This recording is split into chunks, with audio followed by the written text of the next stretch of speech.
आप पुनर्जन्म को मानते हैं, परंतु आत्मा को नाकारते हैं। यदि आत्मा ही ना होगी तो पुनर्जन्म कैसे होगा? सत्य कहा आपने, किंतु इसमें कोई विरोधाभास नहीं। आत्मा के बिना पुनर्जन्म हो सकता है। कैसे? आपने आम का फल देखा है? यदि उसकी गुठली को हम धरती में गाड़ दें तो वो पुनः आम का वृक्ष बन जाती है, जिसपे कई आम आते हैं। तो ये आम का पुनर्जन्म हुआ ना? आप निराशावादी हैं। हे आर्य, आपका प्रथम सत्य यह है, सर्वम दुखम दुखम, सब दुख है, जन्म दुख है, मरण दुख है, जीवन दुखों से भरा हुआ है। ये निराशावाद नहीं है तो क्या है?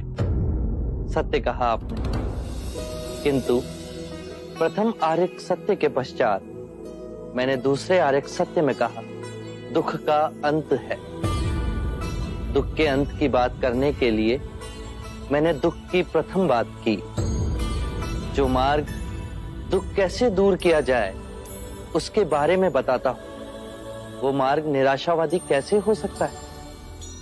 आप संसार को तोड़ने आए हैं, आप युवाओं को भिक्षु बनाते हैं। मैं संसार को तोड़ता नहीं, अपितु संसार के मिथ्य सुख को छोड़ जीवन के स्रोत तक चलने के लिए कहता हूं।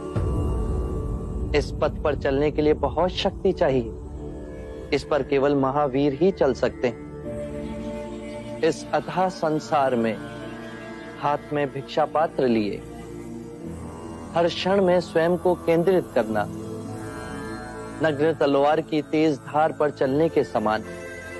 यदि कोई पुत्र जागा हुआ ना हो तो वो संभवतः परिवार का कल्याण कर सकता है, परंतु गहरी क्षति पहुंचाने की संभावना अधिक होती है। उसी प्रकार भिक्षु संपूर्ण संसार को अपना परिवार समझते हैं। एक जागा हुआ भिक्षु संपूर्ण संसार का कल्याण ही करेगा।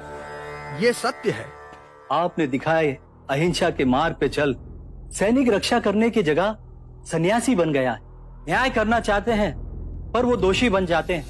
सत्य कहा आपने, किंतु अहिंसा रूपांतरण है। हिंसा से हिंसा को समाप्त नहीं किया जा सकता। हिंसा प्रेम से समाप्त की जा सकती है और यही प्रकृति का अटल नियम है।